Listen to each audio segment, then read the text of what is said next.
Welcome to Hampton Bay Stories. If you enjoy this series, we invite you to subscribe to our channel or explore our books on your preferred online book retailer.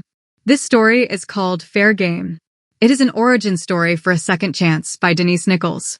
The chandelier in the Hale residence glowed softly against the polished mahogany floors, throwing Ursula's reflection into 1,000 fractured shards. She smoothed the skirt of her silk gown and leaned against the balcony rail, the evening air heavy with the scent of magnolia drifting in from the gardens below. This was Ursula's life, elegant, beautiful, and respectable. The life of an admiral's wife. She smiled when she heard Gregory's laughter drift from the drawing room. Deep, commanding, it filled the space like the toll of a naval bell. Guests always hung on his words. The great Admiral Hale, decorated and untouchable.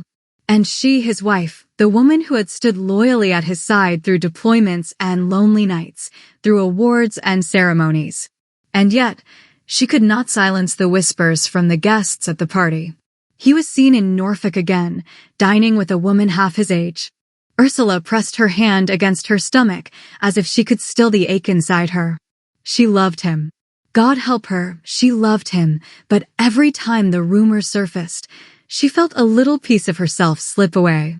The door opened and Gregory stepped onto the balcony, his uniform jacket unbuttoned, his chest gleaming with medals.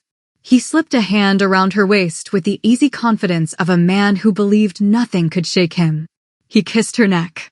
"Ursula," he said warmly, pressing his lips against her temple, "our guests are asking for you."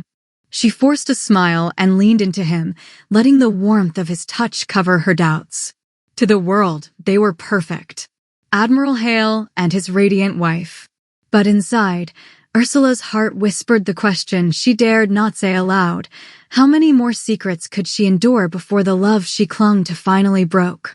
Ursula's hand slipped over Gregory's, resting on the polished mahogany rail. From the garden below came the hum of cicadas, steady as a heartbeat.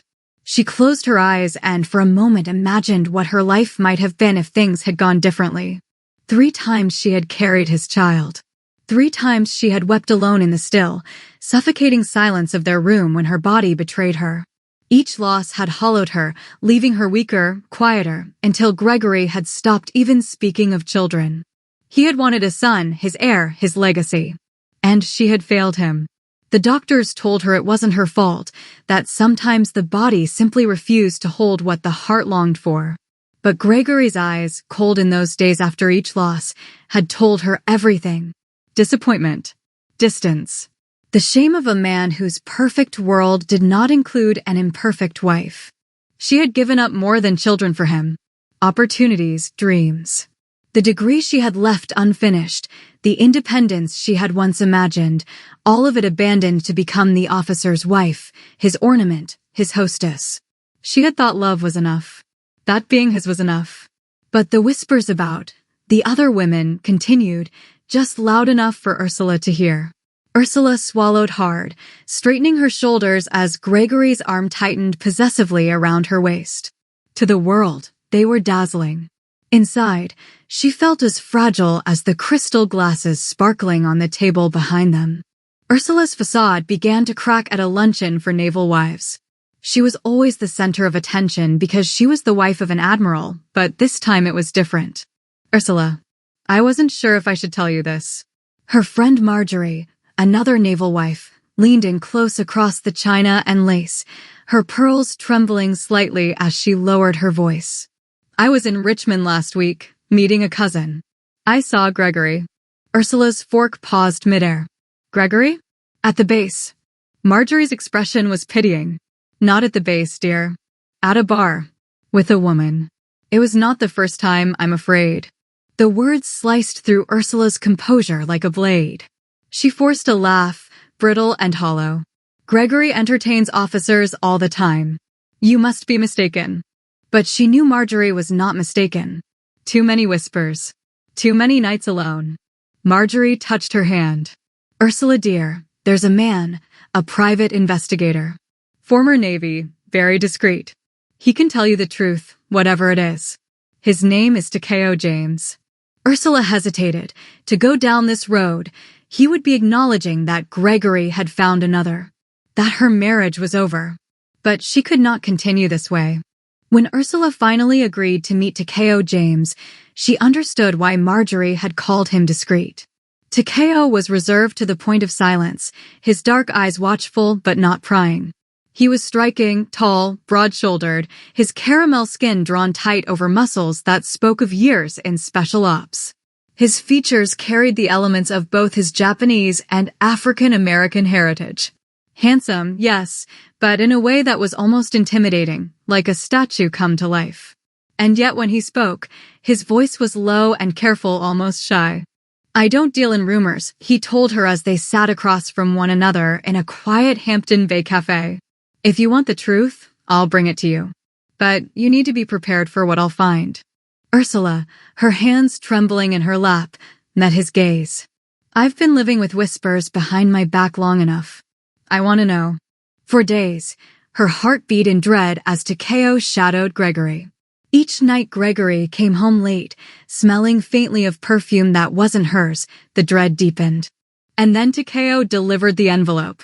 He set it on her table in a remote cafe where he wanted to meet. He wanted no witnesses. Takeo's expression was stoic, but his eyes were soft with pity. "I'm sorry, Mrs. Hale." Inside the envelope were photographs, receipts, and hotel records. Photos of Gregory with Cheryl Morgan. Gregory's payments for Janelle Moore's townhouse. Gregory, with the child Janelle, had borne him. As Ursula stared at the evidence, her breath catching in her chest, the world tilted. She pressed the papers to her heart as though she could smother the pain, but it was no use. Her marriage, her sacrifices, her love, had all been built on lies. Ursula's fingers shook as she spread the papers across the table. Receipts, rental agreements, photographs, and then the copy of the deed. It was a deed for a 3-bedroom townhouse near Richmond, purchased under a second mortgage Gregory had assumed without her knowledge. There, in crisp snapshots, was Janelle Moore's blonde hair, beautiful and younger than Ursula by only a few years. In one photo, she held a boy in her arms, a child with Gregory's eyes. Ursula's vision blurred. Gregory had not only betrayed her, but he had also given someone else what she desired the most, a home. A son, a family. Her breath hitched as the paper trembled in her hand. She thought of her own empty womb, the nights spent sobbing after miscarriages while Gregory turned colder with each loss. He had wanted an heir. And now, with Janelle, he had one. Takeo shifted, his large frame taut with discomfort. His voice was soft, careful. "I'm sorry, Mrs. Hale. I wouldn't have brought this to you if it weren't true." Ursula could not answer. She crushed the photo of the child, her body shaking. The life she had bled for, sacrificed for, clung to through humiliation and loneliness. Gregory had given it away to another woman. And for the first time, Ursula wondered if she had the strength to keep pretending she was the Admiral's perfect wife. The next morning, Ursula sat in the cool sterility of the doctor's office, her hands clasped tightly in her lap. The smell of antiseptic and paper gowns clung to the air. Again, the doctor flipped through her charts with a calm, detached smile. "Everything looks normal, Ursula. Perfectly healthy. Your hormone levels are where they should be for a woman of 36. Nothing here would explain why you have not gotten pregnant again." She nodded, her throat tight. "Perfectly healthy. Perfectly fine." Then why had her body betrayed her 3 times? Why had she never been able to give Gregory the son he wanted? When she stepped outside into the sunlight, the truth felt heavier than ever. Gregory had bought Janelle a home. He had given her a child. He had lived a second life in Richmond while Ursula hosted dinners and smiled at banquets. And yet, he had never left her. Why stay married to a woman who had failed him again and again? Why keep up the charade of devotion when his true family lived an hour away? The questions gnawed at her as she walked back to her car, the weight of the folder Takeo had given her pressing against her side. Love? Duty? Appearances? She could not tell anymore. All she knew was that her marriage, the one she had sacrificed everything for, had never been what she thought it was. And still, she couldn't let it go. She sat in her car outside the clinic, staring at the white envelope of test results in her lap. Normal. Every number, every test is normal. So why hadn't she carried a child since the last miscarriage? Why hadn't she conceived again when Gregory's son with Janelle was living proof the fault wasn't his? Ursula pressed her hand against her belly, willing it to answer. Why not me? Why never me? She cried. The confusion hollowed her, sharp as grief. If her body was fine, if her chances were still good, then what remained? Was it God's punishment? Some hidden flaw that no test could reveal? She clenched the steering wheel until her knuckles whitened. The question looped endlessly in her mind. Why was she still here? Why was she still his wife? And beneath all of it, another truth bled quietly through. She still loved him. Even now. Then the crack in her facade became a chasm. The first time Ursula saw Cheryl Morgan in person, it was not in the photographs, but at a Naval Wives luncheon in Hampton Bay. Ursula had dressed carefully in a red silk blouse and pearls, armor as much as attire. She told herself she was here to be seen, to remind the circle she was still the Admiral's wife, unshaken by rumor. And then she saw her. Cheryl swept into the room as if she owned it, her crimson dress clinging to her hips, her laugh spilling out like champagne. Heads turned. Some women whispered. Others pretended not to notice. Cheryl thrived in that tension, her chin lifted as though she enjoyed the sting of disapproval. Ursula's pulse quickened. She had memorized her face from the photographs. Now here she was, flesh and blood, bold as sin. Their eyes met across the room. For a moment, neither woman blinked. Then Cheryl's lips curved into the faintest smirk. Not mockery exactly, more like a private acknowledgement. Yes, I know who you are. And yes, I don't care.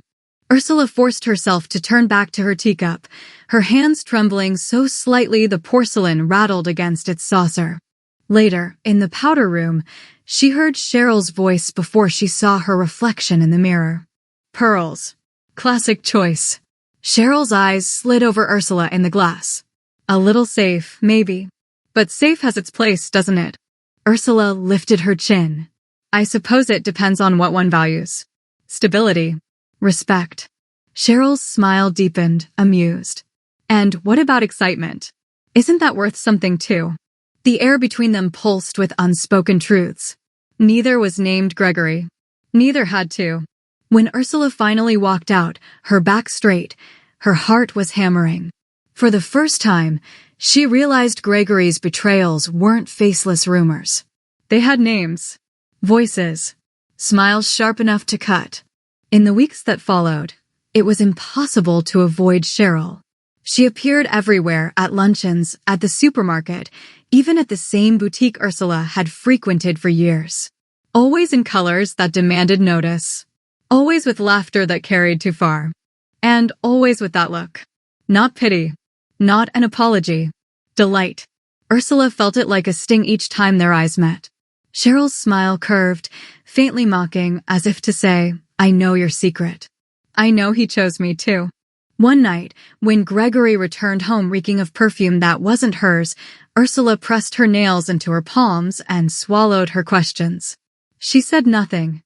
She only smiled as she had always smiled, poured his brandy, and listened to his stories of the day. But inside, she could still hear Cheryl's laughter. For her, it was a game. At teas and luncheons, Cheryl would arrive late, just late enough to draw every eye, and sweep past Ursula with a smile that bordered on intimate. Once, she bent to kiss Ursula's cheek in greeting, her lips brushing the air, her perfume thick with roses. Lovely to see you, she murmured, her voice pitched low so only Ursula could hear. Gregory always did say you had exquisite taste. The word struck like a blade slipped between ribs. Ursula's composure held, but her teacup rattled against its saucer as Cheryl floated away. The cruelty was never loud, never open. Always in smiles, in glances, in words feathered with venom that no one else would hear. Ursula began to dread stepping out of her own home. Every gathering was a battlefield. Every glance from Cheryl was a fresh humiliation. And Gregory? He never denied it. Never defended her. He carried on as if Ursula's silence was consent, as if her loyalty was infinite. But what cut deepest was that Cheryl seemed to enjoy it, to relish Ursula's suffering. One afternoon, Ursula caught her outside the milliner's, examining a row of feathered hats. Cheryl turned, saw her, and smiled. "Admiral's wife," Cheryl said lightly, as though it were a title to mock. "You wear pearls. I wear rubies. He likes them both, you know." The audacity left Ursula trembling. She said nothing, only lifted her chin and swept past, her heels clicking sharp against the pavement. But once inside, she clutched the counter, her breath shaking, her pride in tatters. Cheryl's laughter followed her, still, bright and cruel, ringing in her ears like a victory bell. As much as it hurt, Ursula needed to know more. Takeo's photographs had shown her the exterior, but curiosity, or perhaps masochism, drove her to see it herself. One gray afternoon, she parked her car across the street and watched. The townhouse sat on the river outside Richmond, its wide porch gleaming with fresh paint, windows tall and proud, a dock stretching into the water where a small boat rocked gently against its moorings. It was the kind of place Ursula had once imagined for herself, a home for summers, a place for children to run barefoot in the grass, for holidays around a roaring hearth. But it belonged to Janelle Moore, not Ursula. Ursula sat in her car across the street, her fingers curled around the steering wheel. She knew she shouldn't be here, but she couldn't stop herself. Takeo's photographs had only told part of the story. She had to see it with her own eyes. The door opened. Janelle stepped onto the porch, sunlight catching the gloss of her golden hair. She was younger than Ursula by only a handful of years, but she carried herself with an easy grace, the kind that drew eyes without demanding them. A looker. Beautiful in a natural way that needed no pearls, no airs.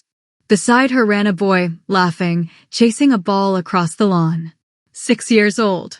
Gregory's son. His dark hair caught the light. His grin was wide, fearless. He darted down toward the dock, and Janelle called after him, her voice warm, firm, loving. Ursula's chest tightened. She had imagined Janelle plain, ordinary. She had prayed she would be. But she was not. She was everything Ursula was not, fertile, radiant, secure in the life Gregory had carved out for her. The boy turned, and for a fleeting moment, Ursula saw Gregory in the line of his jaw, the tilt of his chin. Proof undeniable. Her throat closed. She pressed her nails into her palm, fighting the wave of nausea that rose inside her. Gregory had not just strayed. He had built a future here. A family. A legacy. And yet, he had stayed married to her. The question twisted in Ursula's mind until it nearly broke her. Why? Ursula drove away before she could be seen, her stomach twisting, her mind burning with questions she could not answer. A few weeks later, the Naval Academy ballroom shimmered with polished brass and polished manners. Ursula moved through the room at Gregory's side, her emerald gown catching the soft glow of the chandeliers. She smiled, laughed, and tilted her head at the right moments. The perfect wife. Then the doors opened. Cheryl Morgan entered, red silk sweeping behind her, her chin high. The hum of conversation faltered. Eyes followed her like iron to a magnet. She did not belong here, yet she moved with the ease of one who knew she had every reason to be noticed. Ursula felt Gregory tense beside her. His hand tightened painfully at her waist. Before she could retreat, Cheryl was upon them. Admiral Hale. Cheryl's smile gleamed as she let her gaze flick over Ursula, dismissive, before locking on Gregory. You look commanding as always. Ursula's breath caught. Around them, wives stiffened and officers exchanged looks. Gregory opened his mouth, but no words came. His face was pale, his eyes darting from Cheryl to Ursula to the growing circle of onlookers. And then Ursula's voice, soft, steady. Gregory. Gregory staggered, his hand to his chest. Ursula caught his arm, panic rising. Gregory, she cried. Gregory swayed, his face pale, his breath ragged. Then he crumpled, his metals clattering against the polished floor. Gasps rippled through the ballroom. Officers rushed forward. Someone shouted for a medic. Ursula dropped to her knees beside him, clutching his hand, forcing composure while her heart thundered. Around her, the whispers surged, Cheryl's red gown glinting like fire at the edge of the circle. Clear the way, an officer barked as Gregory was lifted onto a stretcher. Ursula rose, her gown torn at the hem, and followed as the Admiral's body was carried through the shocked crowd. The waiting room smelled of antiseptic and stale coffee. Ursula sat stiff-backed, emerald gown creased from hours of worry, her pearls askew at her throat. Every muscle in her body burned from keeping still. The doors hissed open. Janelle Moore walked in quickly, her heels clicking against the tile. She looked stunning even here, tailored navy dress, long blonde hair swept back, determination shining in her eyes. "I want to see Gregory Hale," she said firmly to the nurse at the desk. "I'm family." Ursula rose slowly, her voice clipped. "You are not. I am his wife." Janelle's chin lifted. "I'm the mother of his son." The air thickened. Heads turned. Ursula's pulse hammered, but before she could reply, the doors opened again. Cheryl Morgan slinked in, still in her crimson gown from the ball, heels in her hand, makeup smudged, but her grin sharp as a blade. "Well," she purred, her voice carrying, "don't we make a pretty little picture? Wife. Mistress. Mistress with a child. If Gregory pulls through, someone ought to give him a medal for stamina." It was true, Gregory was 10 years older than Ursula, but he managed to keep 3 women busy. "Cheryl!" Ursula snapped, scandalized, but Cheryl only laughed, delighted in the discomfort spreading across the room. The nurse cleared her throat, her face tight with discomfort. "Mrs. Hale," she said carefully, "the Admiral has been stabilized. The doctor will speak to you shortly." Janelle took a step forward. "And what about me?" she asked. The nurse's expression hardened, professional now. "I'm sorry, ma'am. According to hospital policy, all updates go through the wife. Please wait here." The comment landed like a gavel. Janelle froze, her lips parting as the weight of words sank in. Cheryl's smirk faltered, just for a moment. And Ursula, humiliated so many times, scorned and mocked, felt a quiet, cutting satisfaction unfurl inside her chest. She lifted her chin, smoothing her gown. Then she turned to face the women. "I'll share what's appropriate," she said coolly, turning back toward the double doors. For the first time in years, Ursula felt the authority of her position. Whatever Gregory had done, whatever he had given away, she was the wife. The others would wait outside. Gregory looked small beneath the hospital sheets, the oxygen mask hissing in rhythm with his shallow breaths. His once proud chest, decorated with medals and command, rose and fell like a failing tide. Ursula sat beside him, her back straight, her hands clenched in her lap. She had rehearsed 100 things to say, accusations, pleas, even forgiveness, but when she opened her mouth, only one question came out. "You had a child with her," she said. It was not a question. "Yes," he replied. "I love her." "Why did you stay with me, Gregory?" His eyes fluttered open, bloodshot, half-lidded. For a moment, she thought he hadn't heard. Then he rasped, "For the house." She leaned forward, her heart thudding. "For the house." She was confused. "Your inheritance," he wheezed. "I needed collateral to buy Janelle's home. By the river." His face contorted as he struggled for breath. Ursula's throat closed. Her heart pounded in her ears. Still, she forced her voice steady. "And Cheryl?" A cruel smile flickered across his cracked lips. It was a game for Cheryl. She let you see enough to confuse you. She enjoyed it. He managed to chuckle, but then he began to wheeze and cough. Ursula felt her stomach twist, her hands trembling against the arm of the chair. The walls seemed to tilt around her, the monitors beeping louder, sharper. Gregory coughed in earnest, his chest hitching. His hand fumbled toward the call button, his fingers scraping uselessly at the sheet. For a long moment, Ursula only watched. She thought of her miscarriages, the boy by the river, Cheryl's laughter, the inheritance she had given up to build Gregory's respectable life. All of it is a lie. She hesitated for a couple of minutes. Gregory stared at her in disbelief. Then she pressed the button. The nurse rushed in, adjusting the oxygen, soothing him as Ursula rose. Her face was unreadable as she slipped out of the room, leaving Gregory gasping quietly behind her. The call came in at dawn. Ursula was lying on her bed, still wearing the evening gown from the night before. She was shocked by Gregory's revelation, and she could barely muster the strength to reach for the phone. "Mrs. Hale." The doctor's voice was grave, practiced. "Your husband's condition has worsened. We need you to return to the hospital at once. There are decisions to be made." When Ursula arrived, Janelle was already in the waiting room, her beauty strained with worry. Cheryl lounged against the wall, her crimson gown traded for jeans and a careless smirk. Ursula could not figure out why she returned. The doctor's words were simple. "Mr. Hale's heart is failing. We have placed him on life support, but without it, he may not survive." He hesitated, his eyes softening. "As his wife, the decision is yours." Janelle's lips parted, her eyes shining with helplessness. "Please," she whispered. "He's my son's father."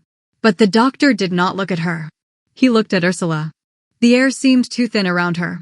Gregory was such a narcissist. Ursula was sure he would want to hang on forever, but at what cost? She had no job and no way to pay the bills. This was the right thing to do. It was time to let him go. At first, Ursula thought she might break, sob, or scream. Instead, her voice was clear, almost calm. "No," she said. "Do not prolong his life. He would not want it," she said, looking at Janelle. She was the wife. It was her decision. Janelle covered her face, sobs and tears spilling through her fingers. Cheryl's smile faded into silence. Ursula straightened her shoulders. For the first time in years, she was not the pawn, not the ornament, not the fool. She was the wife. The decision was hers, and she made it. For the next 2 days, Ursula shut out their friends, colleagues, and especially Janelle when they inquired about funeral plans. Ursula signed the cremation authorization with a steady hand.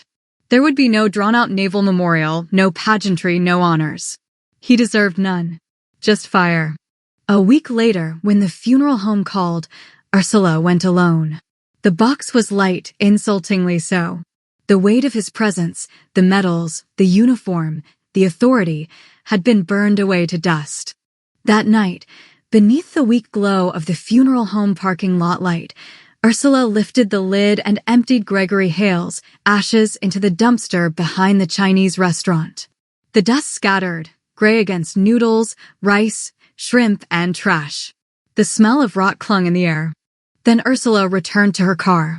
She pulled 2 bottles of water from the trunk. She rinsed out the urn, pouring the gray water in the gutter next to the alley. She rinsed the urn again and watched the last trace of her husband flowing down the gutter until it disappeared down the drain at the corner. When the urn was clean, she took a deep breath. It was as though a weight had been lifted. She placed the urn in the trunk, then she drove it to Richmond. At dawn, she set the urn neatly on Janelle's porch. Knocked once. Then she walked away. The next day, Marjorie stopped by with a casserole dish and soft words. "I know it's hard, dear," she said, eyes damp with pity. "But at least you know the truth now. At least you can." "Stop." Ursula's voice was flat. She set the dish down untouched. "It was you, Marjorie. You whispered it. You showed me where to look. You started this." Marjorie blinked, her lips parting. "I was trying to help." "You destroyed what was left of my life," Ursula said, her voice sharp enough to cut. "Leave and don't come back." Marjorie stood frozen, hurt flashing in her eyes. Then she turned and left without another word. Later that night, Ursula sat alone at Gregory's desk, the lamp casting a pool of yellow light across the ledgers and scattered envelopes. Unpaid bills. A second mortgage. Bank accounts drained. Receipts for gifts she'd never seen, trips she'd never taken.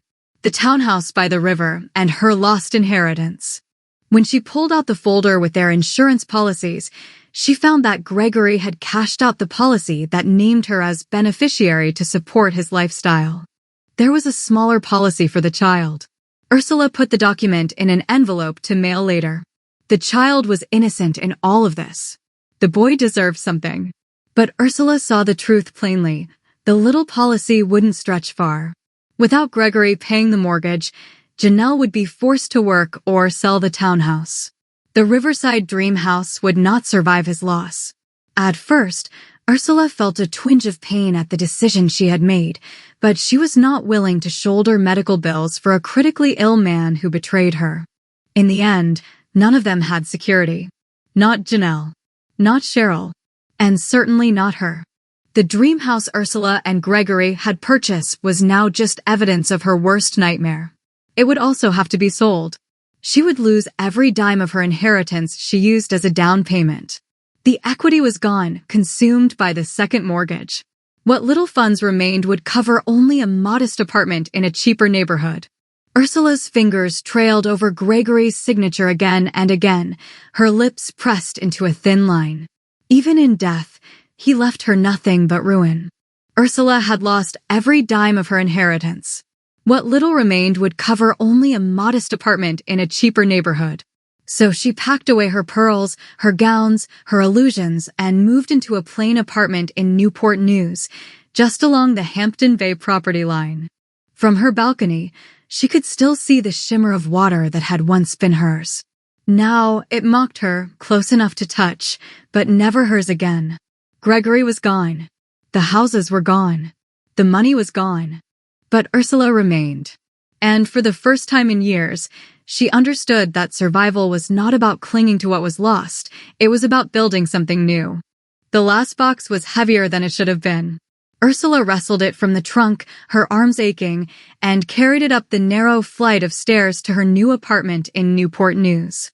The room smelled faintly of paint and plaster, a far cry from the polished marble, mahogany, and the sea breezes of her old home. She set the box down, straightened her back, and for a moment simply stood, letting the silence press in. She was alone. Her life was empty. She was starting over. Her phone buzzed. It was a text from Cheryl. "How about lunch?" "My treat. You'll want to hear this." Ursula's first instinct was to throw the phone aside. But curiosity gnawed at her. After everything, after Gregory, after Janelle, after the ashes, what more could Cheryl possibly want? Still, Ursula was on a tight budget until she found a job. Cheryl wanted to meet at an upscale seaside cafe that Ursula frequented in her former life. The next afternoon, she went. Cheryl was waiting at a cafe along the waterfront, sunglasses perched high, lipstick flawless. She rose with a dazzling smile, kissed the air beside Ursula's cheek, and motioned for her to sit. The waitress came, and Cheryl ordered appetizers and cocktails. Ursula scanned the menu, looking for the most reasonable item. She shook her head when she realized that this was the first time she had ever considered the price of the food. "My treat, remember," Cheryl said. Ursula ordered her regular dish. Cheryl had a lobster bisque and a salad. "Well, darling," Cheryl drawled, leaning back in her chair, "you've had quite the education. Janelle may have broken your life, but I won't let you walk away without learning how the game is played. You deserve that much." Ursula's brow furrowed. "The game?" Cheryl's smile widened. "Oh, come now. You were married to Gregory Hale. You saw how it works. Men want to be adored, needed, and tempted. Women like me don't marry them. We make them pay. We take what we can while it lasts." Her laughter rang out, bright and careless. Janelle wanted love. You wanted loyalty. And look where it got you both. "What about you?" Ursula asked. Once Janelle had the baby, she was first string. I was second string. The most I got out of the deal was some jewelry and a few trips. She stopped abruptly. Ursula looked as if she was going to implode. It was the moment she realized that she, Mrs. Gregory Hale, was third string, although she was his life. The only purpose she held in his life was party hostess and collateral for the dream home he created with Janelle. Ursula sat still, her hands folded around her glass. The words stung, but they also sparked a dark flicker of recognition. Perhaps Cheryl was cruel. Perhaps she was careless. But perhaps she was right too. For the first time, Ursula leaned forward. "Why don't you tell me about the game?" Cheryl's eyes gleamed. "That's the spirit. Consider it my gift. After all, he and I did make a sport of tormenting you. The least I can do is give you the rules," she said with a grin. Cheryl spun a tale about Gregory and Janelle. Janelle had been in the game long before Cheryl met her in Richmond, but she was getting older and she wanted security. When she met Gregory, he was grieving his second miscarriage. She decided she could give him his legacy and gain security. All she had to do was have a baby. Ursula bit her lip and fought back the tears that stung her eyes. She only had enough money for a couple of months' rent, and she still hadn't found a job. Cheryl sat back in her chair and smirked. All she had to do was stretch the truth a little, and Ursula was in. She was a little green for the wealthy Toms in Richmond, but she knew of a few small fish in Hampton Bay who would do until she found one. It was Friday evening. Ursula pulled into the Blue Note Cafe parking lot. She got out and smoothed her maroon cocktail dress. She was glad she did not throw out her party dresses. Cheryl assured her they would come in handy.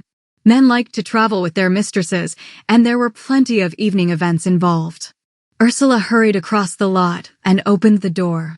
It was insane that she was hanging out with the woman who helped to wreck her marriage, but she was no longer an officer's wife, and all her former friends were from that crowd. Besides, she was humiliated at the naval ball. She didn't feel like answering questions about her husband. The Blue Note Cafe was buzzing that night, the air warm with laughter and the scent of roasted meats, fine spirits, and fresh bread. Brass light fixtures gleamed over polished wood tables, and from the corner, a small jazz trio played softly, their notes weaving through the clink of glasses. Couples lingered at the bar, and others swayed gently on the dance floor. "This," Cheryl said as she slid into a booth near the stage, "is Hampton Bay's hunting ground. The Academy boys never outgrow it. Navy men, professors, alumni, they all come here to unwind, to let their guards down. And that, Ursula darling, is when they're easiest to catch," Cheryl said. The booth had a view of the entire venue. Most of the men were with women, but there were a few single men at the bar. Ursula sipped her glass of wine, her eyes drifting across the room. The crowd was respectable, polished, not the scandalous den she had expected from Cheryl's tone. There were men in sports coats, women in dresses, laughter floating up toward the ceiling fans. At a booth near the door sat 4 men in easy conversation. Larry Scarpelli, Gilles Chancellor, Takeo James, and Rich Boyd. Cheryl leaned closer, her lips curling into a feline smile. She pointed to a fancy acrylic nail that was far too long for any field of work. "That is Rich in name only," she flicked her hand dismissively. "A professor. Sweet, but nothing to offer beyond dinner and a lecture. Useless for your purposes. You know Takeo." Her laugh was low, edged with scorn. "He is too honorable. He's polite with women, but he'll never be their lover. He'd rather play bodyguard. Noble, dull, and not worth the chase." Her gaze sharpened on the other 2. "And that magnificent specimen is Gilles Chancellor," she said softly, almost reverently. "Now there's a true prize. Very rich, well-connected, and respected. He's married, of course, and utterly devoted to Taylor, which only makes him more of a challenge." She smiled slyly. "Some men cheat because they're unhappy. Some cheat because they think they never will. That's the real hunt, and I like a challenge." Then her eyes slid to Larry. "And Larry," Cheryl's voice warmed, her smile deepening. She sighed. "He's an easy mark. He is a wealthy doctor. Generous with money. Engaged, yes, but still technically free, still learning what it means to carry that kind of responsibility. Men like him crave distraction. Someone who makes them feel both desired and indispensable." Her hand reached across the table, brushing Ursula's wrist lightly. "That's where you come in. You're beautiful, broken, vulnerable. He'll see you and want to save you. That's your leverage." Ursula's throat tightened. "He is engaged," Ursula argued. Cheryl chuckled. "He is not married. That makes him fair game." Ursula wanted to recoil, to argue, to say she wasn't like Cheryl.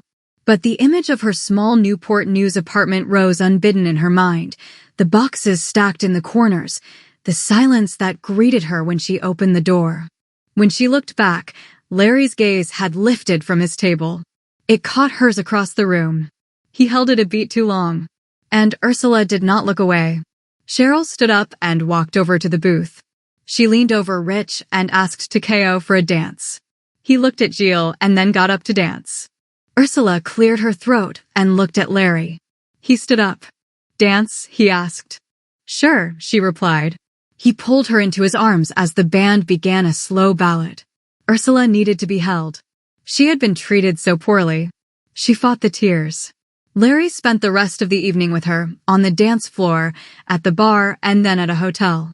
She was far too embarrassed to take him to her apartment, and he couldn't take her to Jill's house, where he was staying for a few days. The affair burned on past Larry's wedding, into the first year, then the second. Trips across the country, hurried weekends in Hampton Bay under the excuse of conferences. Ursula told herself he loved her, that he would never give her up. But Cheryl had other plans for Ursula. One winter evening, at a gathering before the New Year's ball, Ursula and Cheryl slipped away to the powder room. Their voices carried in the tiled space. Cheryl looked back and saw the black velvet ballet flats belonging to the pregnant wife of one of the officers. "So, Larry's been flying back from San Diego every chance he gets?" Cheryl asked with a laugh. "Crystal thinks he's the perfect husband. If only she knew." She looked over her shoulder. The woman in the stall did not move. Ursula smirked, adjusting her lipstick. "She will. Someone has to tell her eventually." "I bet it will happen sooner than you think," Cheryl said with a grin as they headed out the door. Taylor Chancellor's hands were trembling as she washed them. She stepped outside and collapsed against the wall by the restroom. Larry saw her and called Chance. Her face composed, her heart heavy. She said nothing to Crystal when she arrived. Instead, she waited for her husband. "Jill," she whispered, her hand tightening on his arm. "It's Ursula." "And Larry." Jill's jaw clenched, but he didn't explode. He only nodded, his expression dark. "I'll speak to him." The next day was tumultuous. Larry's revelation rocked his marriage. That evening, the Chancellor's house glowed with quiet warmth. Crystal sat with Taylor in the living room, paging through photographs from the academy, laughter threading through their voices. In the study, Jill poured drinks for Larry, Takeo, and Rich, his manner calm, deliberate.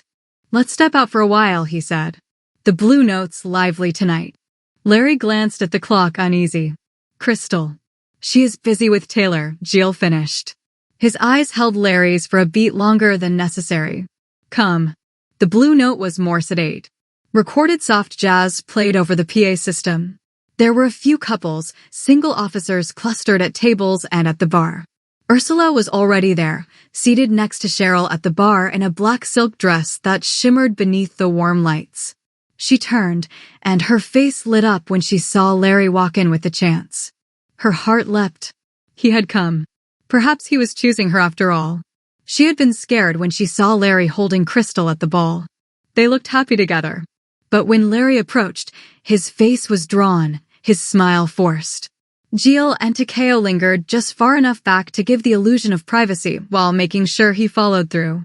Ursula rose to meet him, her lips parting in anticipation. Cheryl was about to make a play for Jill, but Takeo bought her a drink instead. "Larry." He cut her off softly, his voice low, steady but heavy. "Ursula, this has to end." The words landed like a stone in her chest. Her smile faltered. "End? After everything?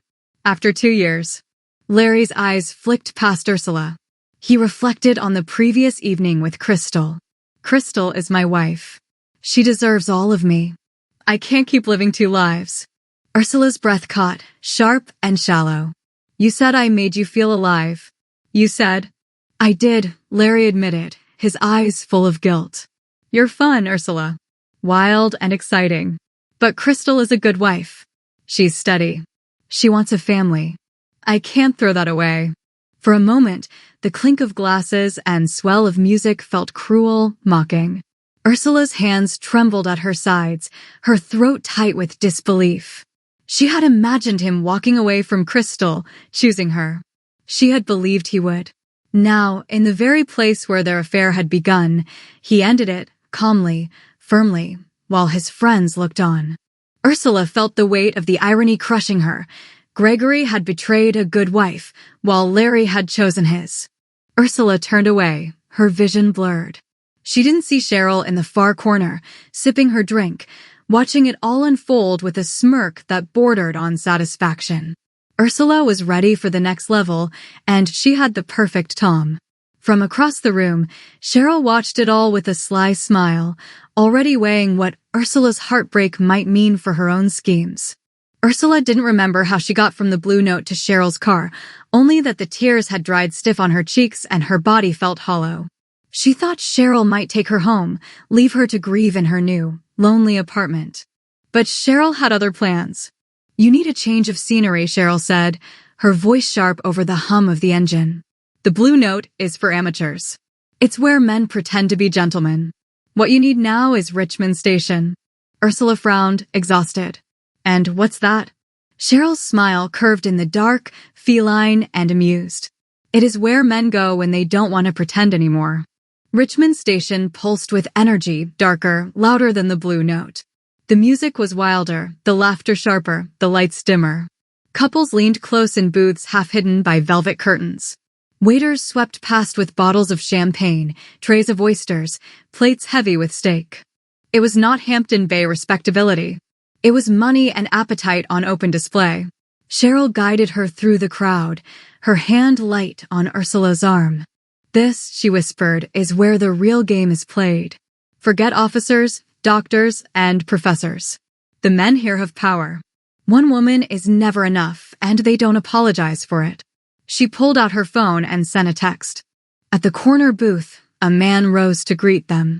Scott Grayson. 68, silver-haired, his physique still broad and firm beneath his tailored suit. His eyes were sharp, his smile precise, his handshake firm enough to remind her of the strength in his body. A gold ring glinted on his left finger. He was committed to his marriage. She had performed her duty. They had 5 children. He respected Eileen for that. Scott's diamond cufflinks caught the light as he gestured for them to sit. Ursula noted that the diamonds were bigger than her 2-carat engagement ring, which she kept stowed away in a home safe in case she hit hard times. "Scott is a lawyer," Cheryl purred as she slid into the booth. "A very successful one." Ursula caught the flicker in Cheryl's eyes, the part she wasn't saying aloud. The rumors they both heard in Hampton Bay about Scott Grayson's clientele. He had criminal ties. There were men who stayed free because of Scott's legal acumen. Scott studied Ursula with a lawyer's patience, taking in every detail, the fine cut of her cheekbones, the sorrow tucked in the corners of her eyes, the hint of desperation she tried so hard to hide. She had an air of class and refinement about her. It was something that could not be bought. It took years of home training. "You must be Ursula," he said at last, his voice smooth, practiced. He was soft-spoken, not at all what Ursula expected from a man of his reputation. "Cheryl has told me about you. I'm glad to finally meet you." Cheryl sat down and leaned back, her smile sly. "Ursula has a little experience in the game. She's looking to learn more. And I thought, who better to teach her?" Scott's lips curved into something between a smile and a promise. "I would be honored to teach her." Ursula felt the ground shift beneath her. This was not Larry, the doctor desperate for distraction, nor Gregory, the husband who betrayed her. Scott Grayson was a different kind of man entirely, older, sharper, dangerous. Men like Scott didn't just offer gifts in exchange for companionship. They kept women in lives of luxury. Ursula trembled. Once again, she was playing a game she barely understood. Scott waved his hand. A large man brought over a tray. It had 3 oddly shaped glasses, a crystal bowl of pink sugar cubes, and a large carafe of water. "This is my man, Rico." Ursula waved. "This is Miss Hale." Rico made an awkward bow and poured the green beverage into the base of the glasses. "Will you join us?" "None for me, I am driving," Cheryl said. She cleared her throat and looked away. That is unfortunate. The evening promises to be quite pleasant, he replied with a gentle smile. Rico placed the spoons and sugar cubes on top of the glasses and turned on the spigot. A few minutes later, the drink had turned opaque white, and he handed a glass to Ursula. She took a sip. It was like licorice, but sweet and very intense. She sat back and sipped a bit more. Cheryl excused herself and went to the bar. A gentleman bought her a glass of wine, and she interviewed him. When she returned to the booth, Ursula and Scott were chatting about his cottage on a sea island off the coast of Virginia. I am gonna go, she said. Are you leaving? Ursula asked. Well, I have to make a run, she said. I will be back. Do you want to hang out with Scott for a while? Ursula looked at Scott. He smiled, and she nodded. I guess. Cheryl nodded. After all she had been through, Ursula was still so green. Scott patted her knee. Then he stood up and gave Cheryl a hug. He slipped a small envelope into her hand for her services. Cheryl leaned over to hug Ursula. Just do whatever he says, and he will take care of you. Ursula stared at Cheryl as she walked away. When she turned around, Scott pulled her into his arms and kissed her deeply. She was trembling when he released her. No one, not Larry and certainly not Gregory, ever made her feel that way. Why don't you finish your drink? He asked. Ursula raised the glass and drank the other half. Then Scott waved his hand and Rico returned and led them through the back end of the club to the alley, where a large town car was parked. He opened the door, and Scott helped Ursula into the car. Then Rico got into the front seat. Scott pulled Ursula into his arms again and kissed her. She tensed up, but she was afraid to protest. Larry was out of the picture, and she could barely afford her rent with the job she had. There, that is better. My place is not far from here. Have you had dinner? No, she said softly. Rico, make a call. Tell the cook to prepare a light supper. This is going to be a very pleasant evening. 6 months later, Ursula lay in Scott Grayson's arms. His townhouse smelled faintly of cigars and expensive cologne, the sheets smooth and cool beneath her skin. He had given her gifts, taken her to dinners, lifted her from the wreckage Gregory and Larry left behind. He had been kind in his way. But as Scott slept, Ursula's eyes stared at the ceiling. Something inside her felt hollow. The first 3 months with Scott were challenging. He began each evening with the same ritual they shared at Richmond Station. He insisted that she quit her job. He kept her sequestered at his penthouse apartment. She could not leave, even to shop. All her meals were prepared by his cook. His accountant paid her bills. At the end of the 3 months, he rewarded her with a newer model of the car Gregory bought when they first married. By the 6th month, he acquired a condo for her in Hampton Bay proper, not too far from the community where she previously lived. All he required was her complete submission. She had to be available whenever Scott called, day or night. At 6 months, she was allowed to shop and socialize, but other than Cheryl, she had few friends left. He bought her clothes. He paid for the hair and nail salons, but they never went out. Ursula realized that this was a privilege reserved for Scott's wife. She hosted his business functions. He took her out to dinner. After these events, he would take his wife home and then call on Ursula. After 6 months, he spent most nights with Ursula. Quietly, she slipped from the bed, pulled her dress over her shoulders, and sat at the edge to pull on her designer shoes with 4-inch heels. He stirred. Where are you going? His voice was low and soft. Ursula turned to him. She shook her head, her hair falling loose across her shoulders. This isn't me, Scott. I thought maybe it could be, but it feels wrong. I don't want to live like this, pretending we are a couple, taking what isn't mine. He pushed up onto an elbow, frowning. She swallowed, steadying herself. I think I want to go back to school. Finish my degree. Get a job. Maybe adopt a child. I want to have a family. A real family. Not this. For a moment, silence stretched between them. Then Scott sighed, reached out, and rubbed her back in a manner that was almost fatherly. You're a good woman, Ursula. You deserve something better than this life, he said softly. She kissed his hand once, softly, and left without looking back. A week later, an envelope arrived in the mail. Ursula opened it, and a check with a large sum printed on it fell to the floor. Ursula gasped. The check was more than enough to cover tuition for 2 years. She could rebuild her life without stress. The signature at the bottom read Eileen Grayson. It was Eileen's way of saying thanks to Ursula for not breaking up her marriage. Ursula's throat tightened as she held the check. For all his flaws, for all her compromises, Scott had loved her in his way. He had wanted to leave his wife for her, but he was too old, and she could not destroy a marriage built over decades. Ursula realized she could not take another woman's husband.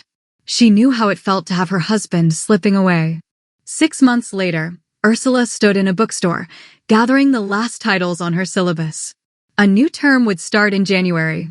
She had returned to college just in time. Another year, and her credits would have been useless, and she was almost finished with her nursing program. Just one more year. When she got home, she spread the books across her small kitchen table, brewed a pot of tea, and opened a book. For the first time in years, her future and the path ahead were hers alone. No secrets. No games. Just a future she was building with her own hands. That evening, at the Blue Note Cafe, Cheryl nursed a glass of wine. Jill Chancellor sat alone near the bar, sipping brandy, his face thoughtful, his wedding ring glinting under the low lights. Cheryl called the bartender over and ordered a scotch for him. He looked over at her.